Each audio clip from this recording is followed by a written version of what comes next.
16 कारण भावनाओं की सामान्य चर्चा अभी करने के उपरांत अब हम पुनः यहाँ प्रारंभ कर रहे हैं प्रतिदिन चलता हुआ अपना यह विषय, काष्टांगार के द्वारा कही गई चर्चा और उस चर्चा की गई अनुमोदना उसके साले के माध्यम से। क्या नाम था उसका? मथन। काष्टांगार का साला अनुमोदना कर दी उसने। अब क्या करें, एक तो करेला और ऊपर से नीम चढ़ा है, ऐसी कहावतें चलती हैं। पहले ही खोटी वृत्ति और ऊपर से उसकी अनुमोदना करने वाले, उसके समर्थन करने वाले और मिल गए। और बानर की बात कही, क्या एक बंदर, और बंदर स्वभाव से ही चंचल, उसे पिला दी गई शराब, उसकी पूंछ में लगा दी गई आग और उसे छोड़ दिया गया एक टीन के छप्पर पर। अब क्या होगा बतलाओ। माने वो बंदर, पूंछ में आग लगी हुई है, चारों तरफ तबाही मचा देने में समर्थ है। यह बात यहाँ नीतिकारों के माध्यम से कही गई और कहा गया भाई कभी भी गलत काम की अनुमोदना मत करो। आपके द्वारा की गई गलत कार्य की अनुमोदना कैसा अनर्थ करने में समर्थ है, आप इसकी कल्पना भी नहीं कर सकते। हो रहे गलत काम की अनुमोदना कभी नहीं होनी चाहिए। हमारे यहाँ जैन परंपरा में कृत, कारित और अनुमोदना, इन तीनों का समान फल कहा गया है। कृत माने करना, कारित माने करवाना और अनुमोदना माने उसकी प्रशंसा करना, मन से, दिल से ये बात कहना, अच्छा हुआ, अच्छा किया। तो आपके माध्यम से यदि ये शब्द कह दिए गए, अच्छा किया और अच्छा हुआ, इतने शब्द या आपने खोटे कार्य की अनुमोदना करके पाप बांध लिया। किसी की हत्या हो रही है, कहीं पाप हो रहा है, कहीं किसी को सजा दी जा रही है, दुष्टों का तो संहार होना ही चाहिए, इसके साथ ऐसा हो जाना चाहिए। मत सोचो, प्रकृति में सब जगह पर न्याय है, अन्याय कहीं नहीं है। इसलिए आप किसी के साथ बुरा करने की भावना मत भाओ। सुखी रहें सब जीव जगत के, आप ऐसी भावना क्यों नहीं भाते? सारे जगत के जीव सुखी हों, देश सुखी हो, राष्ट्र सुखी हो। पापी से पापी जीव के संबंध में भी उसे सजा मिले, मिलनी ही चाहिए, ये भावना हमारी नहीं होनी चाहिए। अरे साहब, पापी को तो सजा मिलनी चाहिए ना, दुष्टों को तो सजा मिलनी चाहिए। मत सोचो ऐसा। क्यों? क्योंकि पापियों को सजा उसके पाप के उदय से अपने आप मिलेगी। आप पाप भाव मत बांधो। आप तो ये सोचो इसे कैसे सद्बुद्धि आए, आप ये सोचो इसके विचार कैसे अच्छे हों, आप ये सोचिए कि वह धर्म मार्ग में कैसे लगे। ये बुद्धि आपकी होनी चाहिए, ये विचार और चिंतन आपका होना चाहिए। धर्म और धार्मिक कार्यों की अनुमोदना, प्रशंसा, खूब अनुमोदना करो जितनी संभव हो सके। अच्छे कार्य की, प्रवचन में आने वालों की, स्वाध्याय में आने वालों की, रुचिपूर्वक सुनने वालों की, बहुत अच्छा, आप आ रहे हो, बहुत अच्छा। और रोजाना आना, रोज सुनना। जो नहीं आते हो उनको कहो भादवा चल रहा है, एक महीने तो कम से कम। अरे मुस्लिम संप्रदाय वाले लोग भी, क्या कोई भी हो, चाहे जिन्होंने उस कुल में जन्म लिया है, रोजे रखते हैं रमजान के महीने में, पूरे महीने धर्म करते हैं। हम भी जैन हैं, हमारा भी ये कौन सा महीना चल रहा है? भादवे का महीना चल रहा है। बहुत से लोग कैसे होते हैं, भदैया कहते हैं। भादवे का महीना चल रहा है। कुछ लोग चातुर्मास में विशेष सावधानी रखते हैं, कुछ कहते हैं भादवा चल रहा है भाई, इस महीने में तो हम रात को नहीं खाएंगे। भादवा चल रहा है, अभी तो हम रोजाना मंदिर, रोज भादवे में तो कम से कम एक महीने तो रोजाना पूजन करूंगा मैं। तो भाई ऐसे लोगों को आप प्रेरित कर सकते हैं। भादवे का महीना चल रहा है और 16 कारण भावनाओं की चर्चा भी चल रही है। अनुमोदना का आपको अवश्य फल लगेगा। सामने वाला आए या नहीं आए, उसके आने और नहीं आने से कोई फर्क नहीं पड़ता है। आप तो संकल्प ले सकते हैं कि 10 लोगों को कम से कम हम कहेंगे, जिसको आना हो तो आए। हम पहले सोच रहे थे ये तो नहीं आएगा, इसको क्या कहें, ये तो पापी है।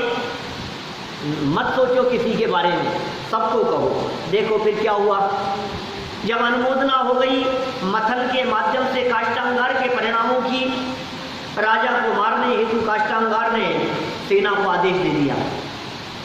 सेना प्रमुख था, सेना उसके हिसाब से चलेगी। देखिए 54 नंबर श्लोक 77 नंबर पेज। प्राहेशिच बलम हन्तुम राजानं हन्त पापधिः पयोयास्य गतं शक्यं पाणनिष्ठीव वनद्वये। खेद है उस पाप बुद्धि वाले काष्टांगार ने राजा को मारने के लिए सेना भेज दी। ओह, राजा अकेला, क्या नाम राजा का, सत्येंद्र, सेना भेज दी गई। नीतिकार कहते हैं निश्चय से मुख में गया हुआ दुग्ध, पान और वमन, इन दोनों क्रियाओं में समर्थ होता है। क्या कह रहे हैं नीतिकारी, कह रहे हैं मुंह में गया हुआ दूध, दो काम हो सकते हैं उसके, या तो आप उस दूध को पी जाओ या फिर उसको वमन कर दो, मुंह में से वापस थूक दो, दोनों काम हो सकते हैं।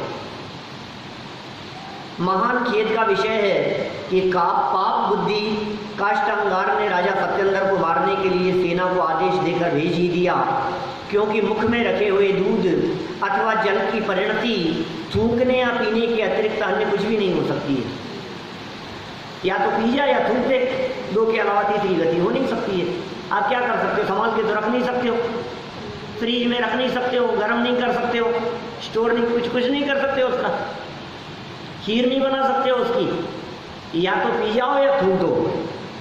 विशेषार्थ सेना का उपयोग एक तो रक्षा के लिए होता है या हत्या के लिए होता है, दो है सेना के उपयोग, रक्षा या हत्या। काष्टांगार के मन में राजा को मारकर पूर्ण स्वतंत्र रूप से स्वेच्छापूर्वक राज्य शासन करने का विचार तो समाया हुआ था ही, पहले विचार समाया हुआ था। अब उस विचार के लिए दो ही मार्ग हैं, एक तो राज हत्या का विचार छोड़ देना और दूसरा राज हत्या के पाप का प्रत्यक्ष करना। स्वार्थ के वशीभूत होकर दुष्ट चित्त और कृतज्ञ काष्टांगार ने राजा सत्येंद्र की हत्या के उद्देश्य से सेना को भेज ही दिया। हत्या के उद्देश्य से सेना रवाना कर दी। राजा सत्येंद्र भी युद्ध के लिए तैयार हो गए। अकेले हैं भले ही, कुछ तो होंगे साथी, कई तो मिलेंगे, वो भी युद्ध के लिए तैयार हो गए। दौवारिक मुखादेत दुर्लंघ्य रुषां नृपः उदतिष्ठत संग्रामे नहीं तिष्ठति राजसं।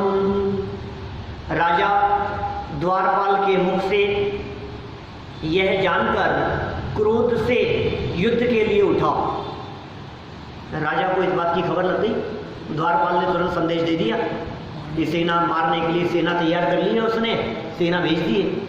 राजा उठा अत्यंत क्रोधित होकर।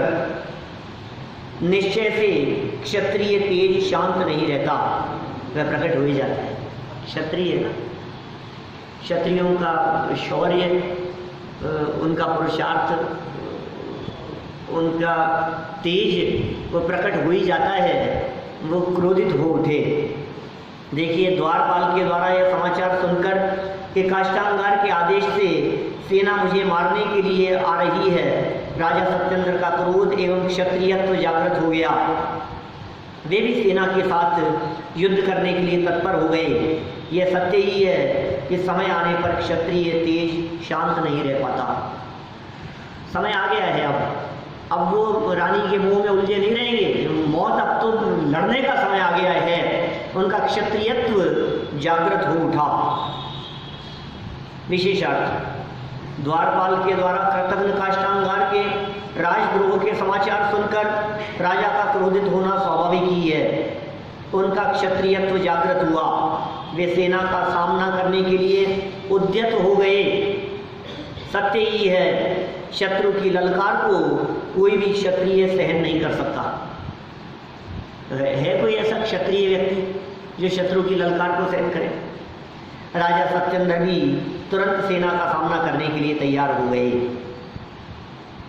रानी विजया फिर मूर्छित हुई।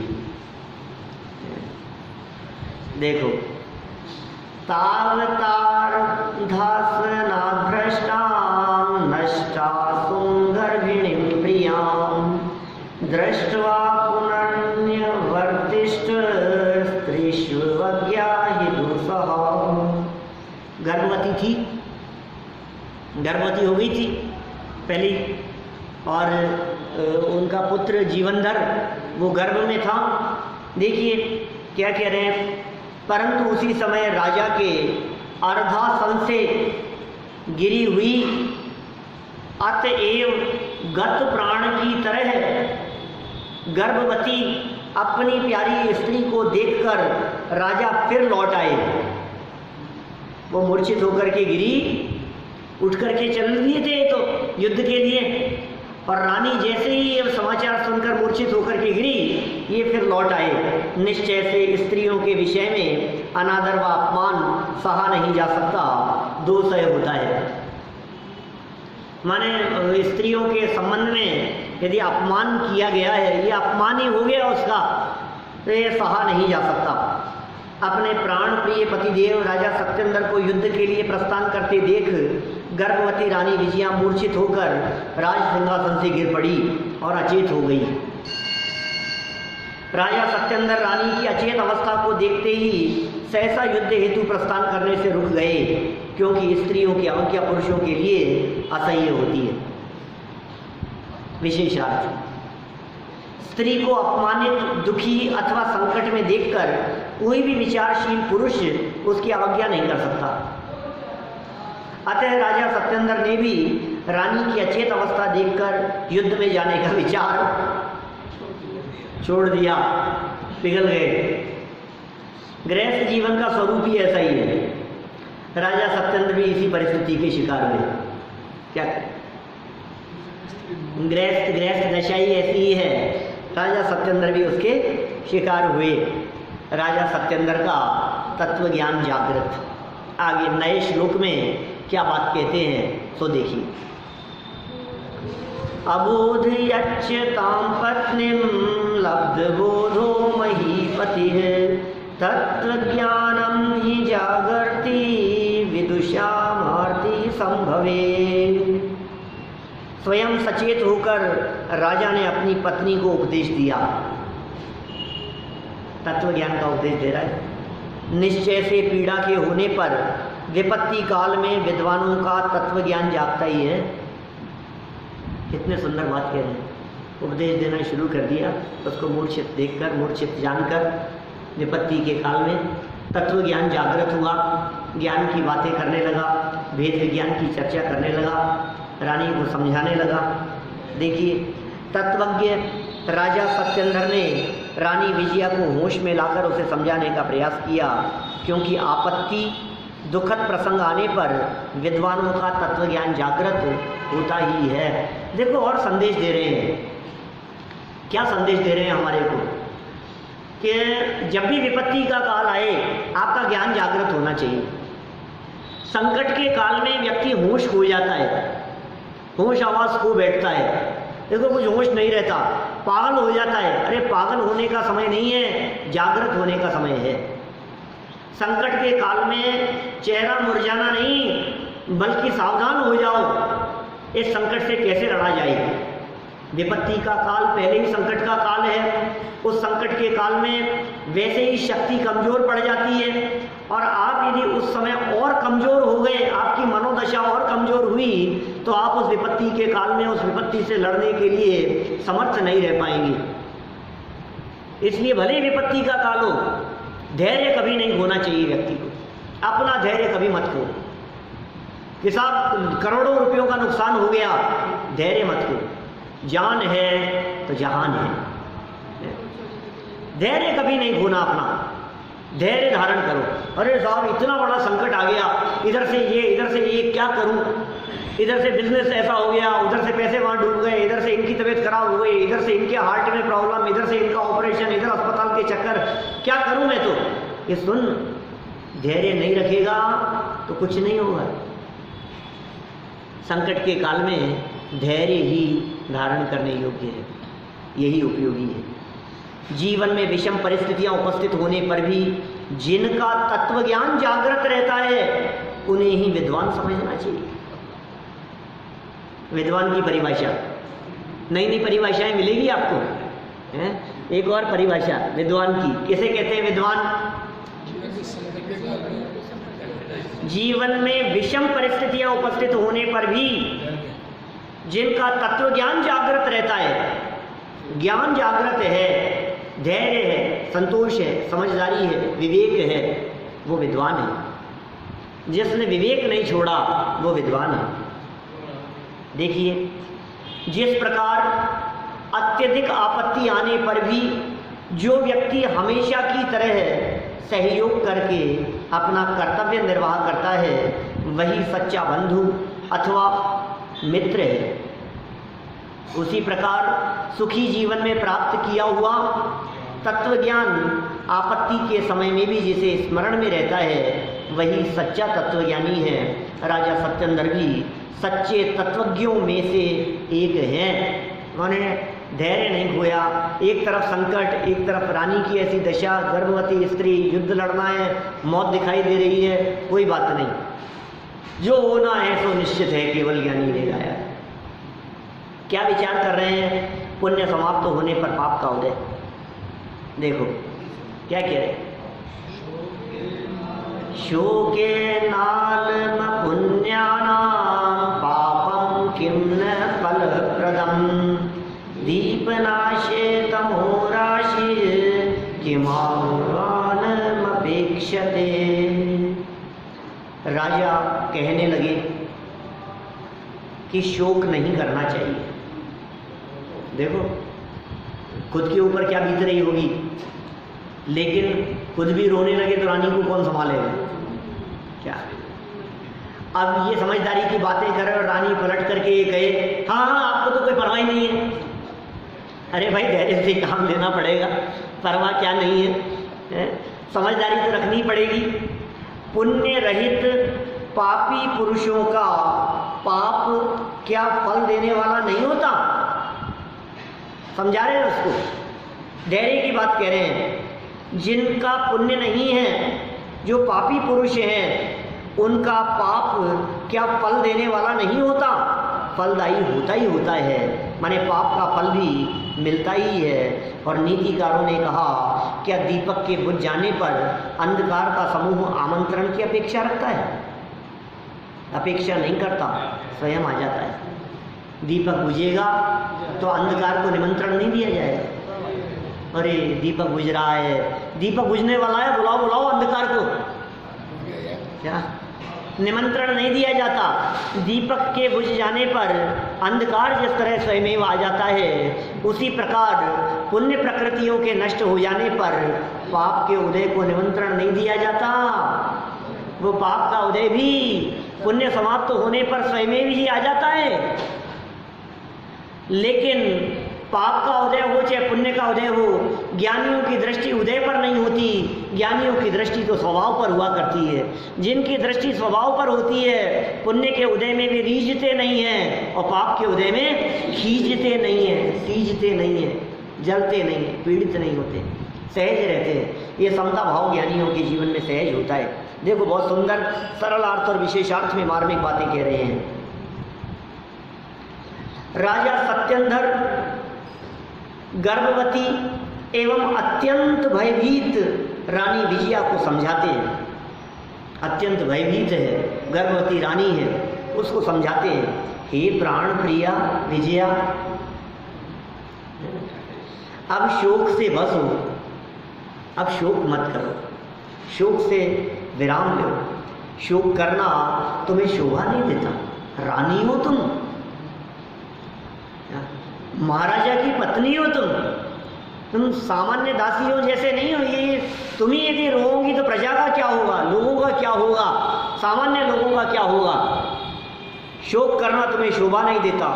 पुण्यहीन मनुष्य का पापोदय क्या उसे फल नहीं देगा। खुद स्वयं के बारे में भी कह रहे हैं। दोनों तरफा इस बात को लगाई जा सकती है। एक तरफ तो ऐसे लगाई जा सकती है, देखो चिंता मत करो, उसका भी पुण्य क्षीण होगा और उसे भी फल मिलेगा। किसको? काष्टांगार को। तुम चिंता मत करो, घबराओ मत। आज भले वो थोड़ा सा उछल रहा हो, लेकिन वो पापी मनुष्य है, उसका पुण्य क्षीण होगा और पाप का फल उसे अवश्य ही मिलेगा। एक अर्थ। दूसरा अर्थ क्या? जब हमारा पुण्य ही क्षीण हो गया है तो क्या हमारे पाप का उदय नहीं आएगा? अब हम क्या करें? पूर्व में हमने जो कुछ भी पाप किए होंगे उन पाप कर्मों का फल तो हमारे को भोगना ही पड़ेगा ना। 10 लक्षण पूजन की वे पंक्तियाँ, उत्तम क्षमा धर्म का अर्घ, इन्हीं ध्यानत राय जी का जिनकी पूजन अभी हमने पढ़ी, 16 कारण। क्या लिखा उसने?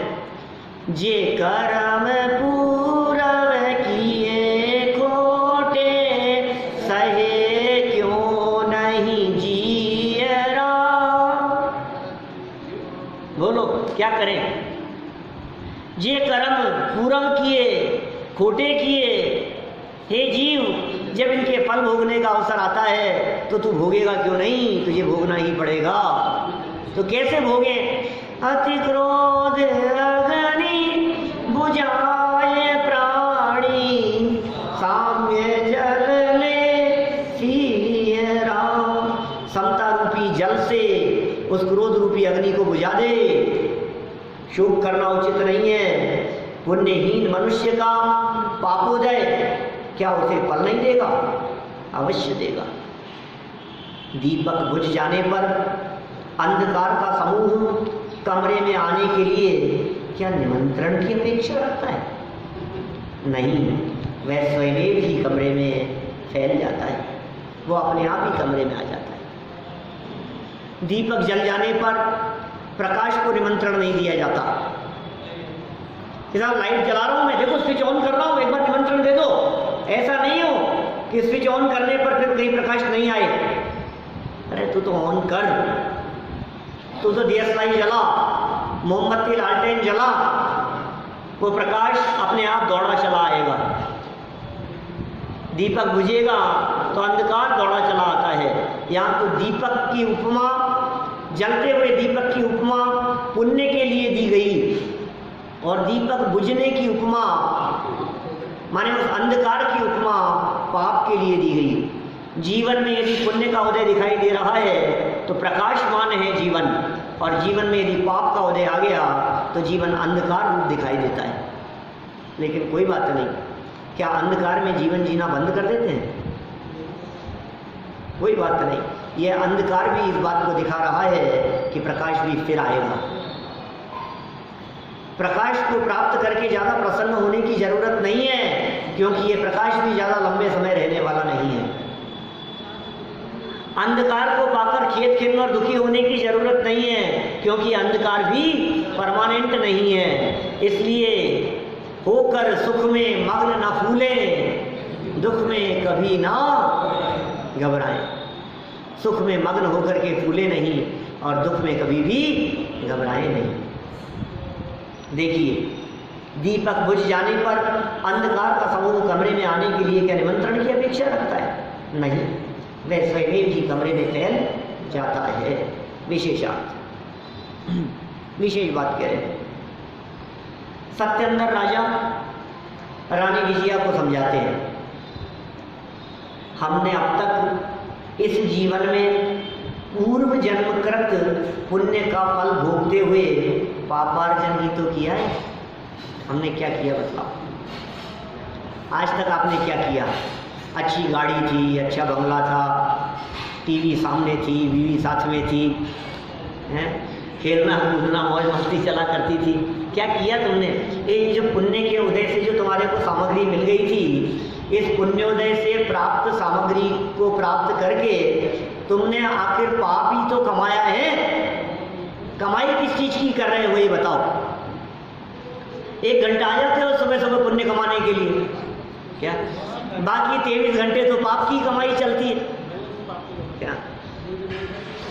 राजा सत्येंद्र को भी ये विचार आ रहा है, पूर्व जन्म कृत पुण्य का फल भोगते हुए, सुनो ये पुण्य का फल है जिसके फल में जिन धर्म मिल गया है, जैन कुल मिल गया है, जिनवाणी सुनने का अवसर मिल गया है, ये तत्व ज्ञान मिल गया है, धन संपत्ति वैभव मिल गया है, 5 इंद्रियां स्वस्थ मिल गई हैं, आँख नाक कान कुछ भी खराब नहीं है, हाथ पांव बराबर चलते हुए दिखाई दे रहे हैं, ये पूर्व जन्म में किए गए कोई पुण्य का उदय है।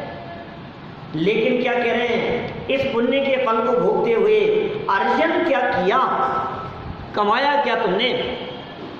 सत्येंद्र राजा रानी से अपने आप के बारे में कह रहे हैं, पापार्जन ही किया है। अतः पुण्य का नाश होना और पाप का उदय आना स्वाभाविक ही है। पुण्य का उदय और पाप का, पुण्य का उदय का नाश और पाप के उदय का आ जाना ये स्वाभाविक ही है।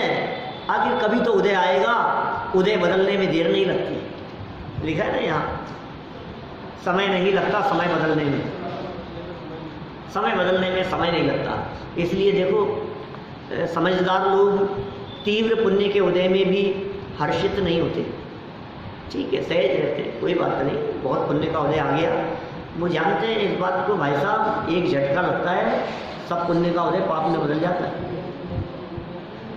ऐसे पाप का उदय आता है, भरा पूरा हंसता खेलता परिवार खत्म हो जाता है, चारों तरफ खुशहाली और खुशी का माहौल कब मातम में बदल जाए आप सोच भी नहीं सकते हो। क्षण मात्र में ही ये क्या हो गया, ये जवान बेटे का एक्सीडेंट हो गया और वो जिंदगी और मौत के बीच में झूल रहा है और डॉक्टरों ने जवाब दे दिया, और ये खबर सुन करके उसकी जो माँ थी वो मूर्छित हो गई है, पिता उसके चक्कर में उलझ रहा है, तो न जॉब है न बिजनेस है, काम धाम सब ठप्प हो गया, सब खत्म हो जाता है, एकदम एक झटका लगता है, सारी परिस्थितियां बदल जाती हैं। तो परिस्थितियां बदलने में देर नहीं लगती। लेकिन राजा सत्येंद्र जैसे महापुरुष पाप कर्म का उदय आने पर भी, परिस्थितियां बदल जाने पर भी मनस्थिति बदलने नहीं देते, वे धैर्य नहीं खोते, ये विद्वानों का काम है। देखिए हम पाप के उदय से आने वाली प्रतिकूलताओं को पुण्य के सद्भाव बिना कैसे टाल सकते हैं। पाप के उदय में जो परिस्थितियां आ गई थी, जो प्रतिकूलताएं आ गई पाप कर्म के उदय में, टाल दो इनको, रोक लेंगे, तुम नहीं रोक पाओगे। पाप कर्म के उदय में आते हुए संकट को आप रोक नहीं सकते हो, आप रोकने में समर्थ नहीं हो। यदि आपके तीव्र पाप कर्म का उदय आ गया है, आप क्या करो अच्छा बतलाओ पाप के उदय को रोकने के लिए। उदय अंदर में चल रहा है, ये बाहर में व्यक्ति को रोक रहा है, हटा दो इसको, मुझे पसंद नहीं है। इसे कैसे हटाओगे, ये तो तुम्हारे पाप के उदय के लेकर के आया है इसको यहाँ, क्या ये निमंत्रण से आया है, ऐसे ही नहीं आ गया है। घर में बंदर घुस गए हैं तो निमंत्रण से आए, तो क्या बात कर रहे हो, हमने काहे को निमंत्रण दिया था बंदरों को। घर में चूहे आ गए हैं तो निमंत्रण से आए हैं, क्या हमने कोई निमंत्रण नहीं दिया उनको कि सुनो तुम भले जवान से कुछ न कहो, अंदर में जो उदय पाप का चालू हो गया है ना, वो निमंत्रण है चूहों को, वो निमंत्रण है बंदरों को, वो निमंत्रण है उपद्रव करने वालों को, वो निमंत्रण है आपको संकट में डाल देने वालों का। क्या आपके पाप का उदय, ये कह रहे हैं आप क्या करें बोलो, उसको बदलने के लिए क्या करें, उस विपत्ति को दूर करने के लिए क्या करें कि उसको दूर मत करो, इधर बदलो, इधर बदलेगा तो उधर बदलेगा। समझ में आ रही है बात, इधर इधर यहां से बदलेगा ना, परिणाम यहां से बदलेगा, उदय यहां से बदलेगा तो परिस्थिति वहां बदली हुई नजर आएगी। जो आपको दुष्ट नजर आते हैं, जो आपको परेशानी में डालने वाले नजर आते हैं, इधर उदय बदल जाता है तो वही सहयोगी हो जाते हैं, वही हेल्प करने वाले हो जाते हैं। क्या करें, देखो आने वाली प्रतिकूलताओं को पुण्य के सद्भाव के बिना, विपत्तियां आ गई ना, अब पुण्य बैलेंस में नहीं है, उसके सद्भाव के बिना कैसे टाल सकते हैं। इसलिए शोक करना निष्फल है। इतना ही नहीं, शोक आगामी पाप बंध का कारण है, अतः शोक छोड़ना ही हितकारक है। आप यदि वर्तमान में शोक करेंगे तो भविष्य के लिए भी आप असाता वेदनी कर्म का आश्रम करेंगे। दुख शोक तापा क्रंदन वत परिदेवनान्यात्म परोभय स्थानान्य असत वेद्यस्य, असाता वेदनी कर्म के आश्रम का कारण है। इसलिए सावधान रहें, पाप और पुण्य इनको उदय पर छोड़ें, दृष्टि अपनी स्वभाव पर रखें। इस तरह की भावना सहित मैं अभी की बात को यहीं विराम देता हूँ।